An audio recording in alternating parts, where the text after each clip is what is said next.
कुछ देर बाद सानवी सुमेर के साथ निकल जाती है।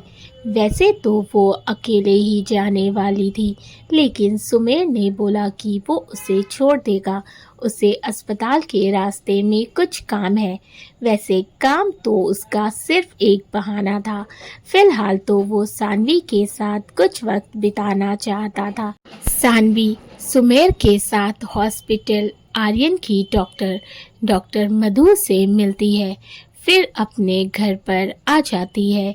वो जैसे ही गाड़ी से उतरने को होती है, तभी सुमेर उसे रोकते हुए बोला, रुको। सानवी उसकी तरफ देखकर, जी सर। सुमेर, वो मुझे तुम्हें कुछ देना है। फिर वो बैक सीट से एक पेपर बैग उठाकर उसकी तरफ बढ़ाते हुए बोला, ये इसे रख लो। सानवी हैरानी से, ये क्या है सर, और मैं इसे क्यों रखूं? सुमेर, वो इसमें कपड़े हैं, नानू ने दिए हैं तुम्हारे लिए।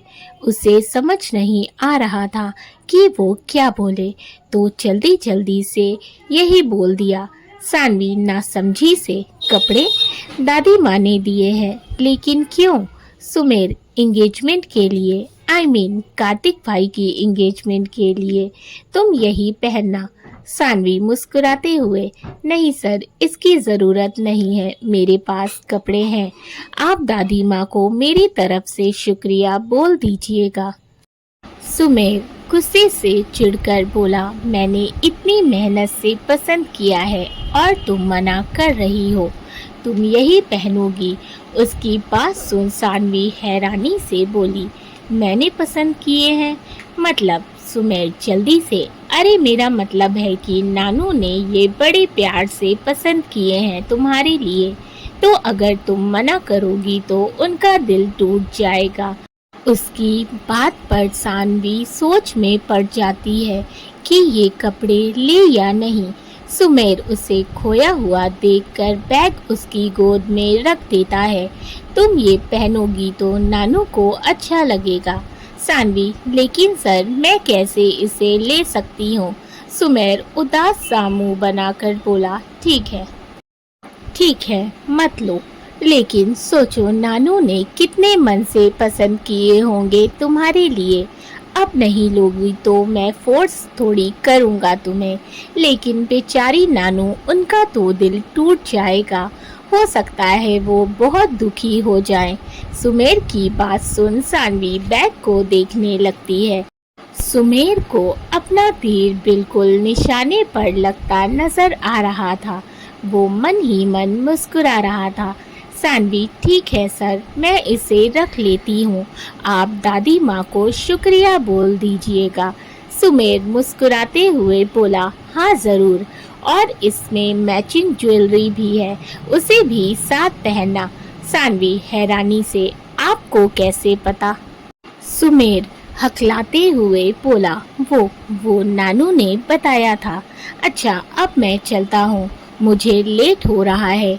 ये बोल वो जल्दी से गाड़ी स्टार्ट कर वहाँ से निकल जाता है, क्योंकि अगर वो कुछ देर और वहाँ रुकता तो सानवी की शक्की निगाहें इस बात को पकड़ लेती कि ये ड्रेस शारदा जी ने नहीं, बल्कि वो उससे दे रहा है। शारदा जी के नाम से उसे इस तरह जाता देख सानवी हैरानी से बोली, ये सर को क्या हो गया है?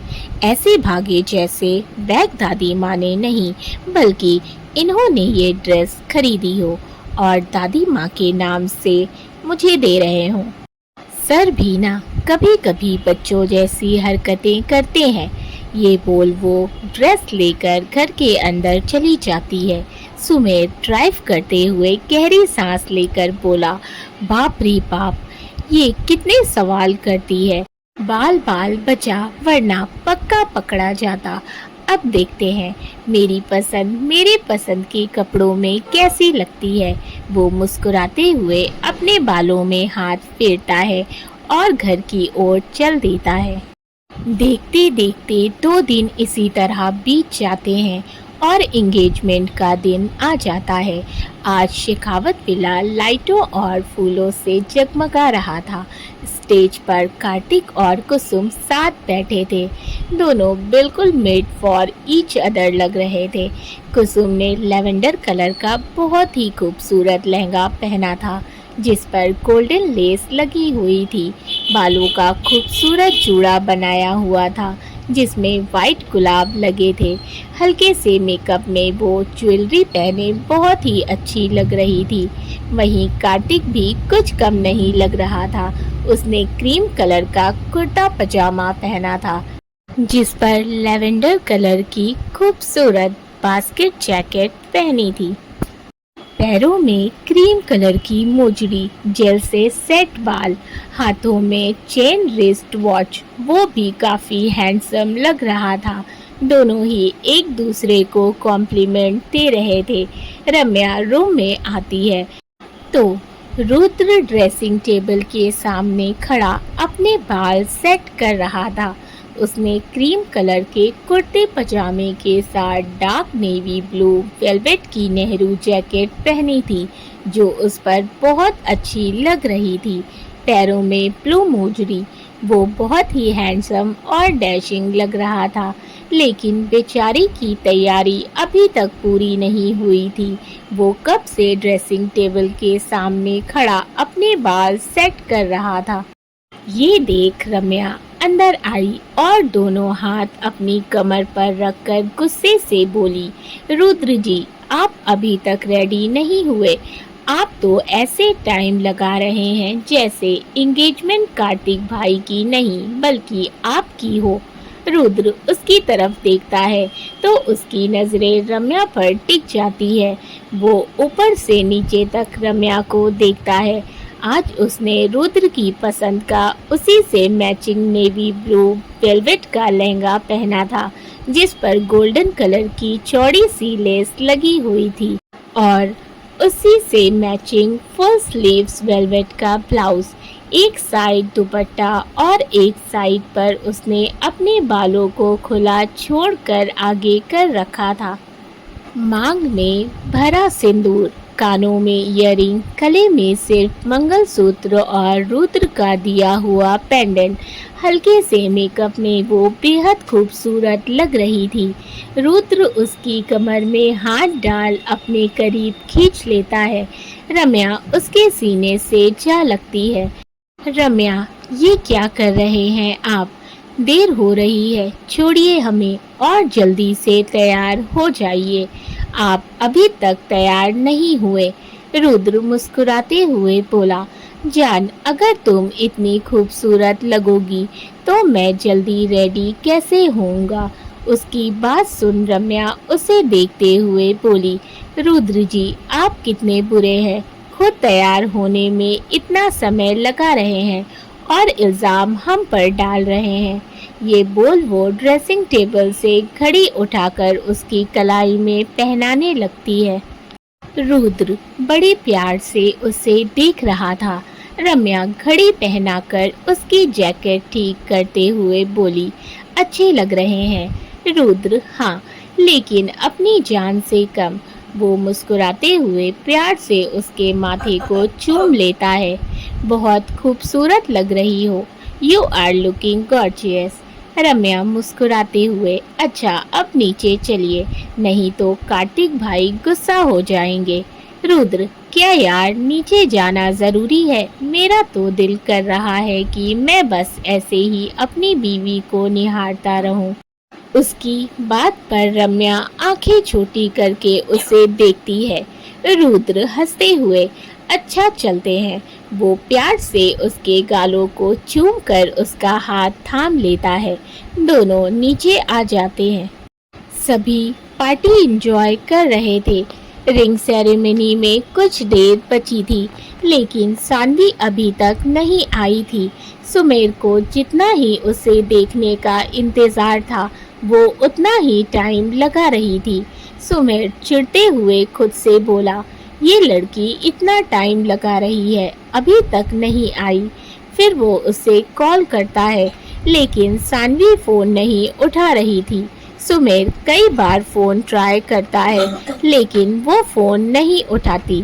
सुमेर गुस्से से बोला, ये मेरा फोन क्यों नहीं उठा रही? अपने बॉस का फ़ोन इग्नोर कर रही है। वो अभी खुद में बड़बड़ा रहा था, तभी उसे सामने से सानवी आते हुए नजर आई। उसकी तो नजरें ही उस पर टिक जाती हैं और गुस्सा पल भर में छू हो गया था।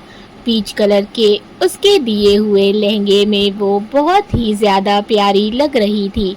बालों को पीछे की तरफ खुला छोड़ा हुआ था।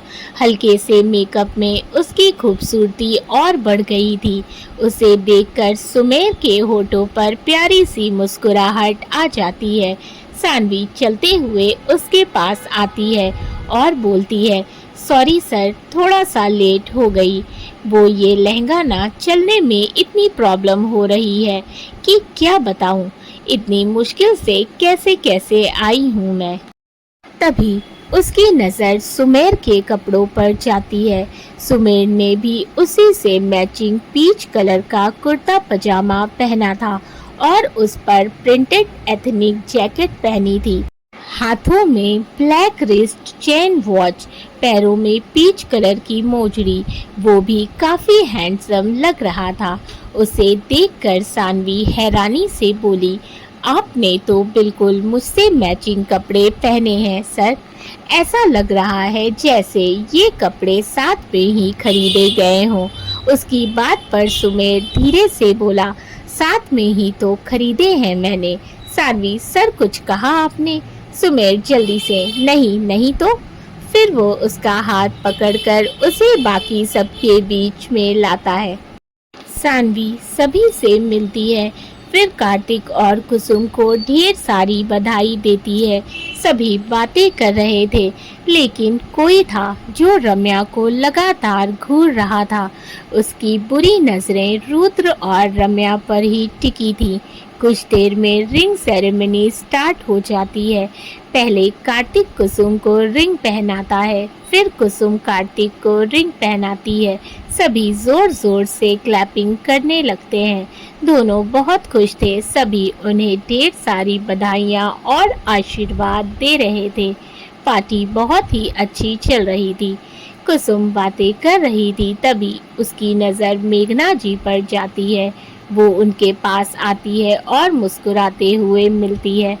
मेघना जी उसे देखकर बहुत खुश होती हैं और अपने हस्बैंड अनुराग जी से मिलवाती हैं।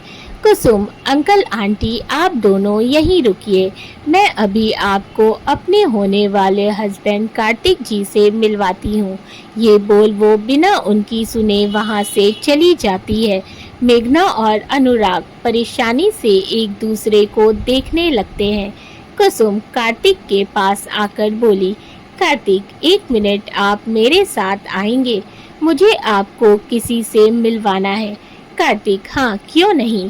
कार्तिक उसके साथ आता है, लेकिन जैसे ही वो अपने सामने खड़े मेघना और अनुराग को देखता है, उसके चेहरे की सारी खुशी, सारी मुस्कुराहट गायब हो जाती है और उसकी जगह दर्द, गुस्से और नाराजगी ने ले ली थी।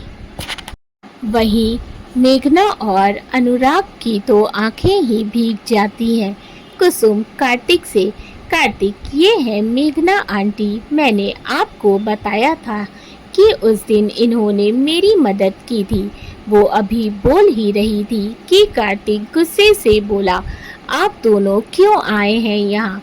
कुसुम, क्या हुआ कार्तिक, आप इतने गुस्से में क्यों हैं और आप ऐसे बात क्यों कर रहे हैं? क्या आप लोग एक दूसरे को जानते हैं?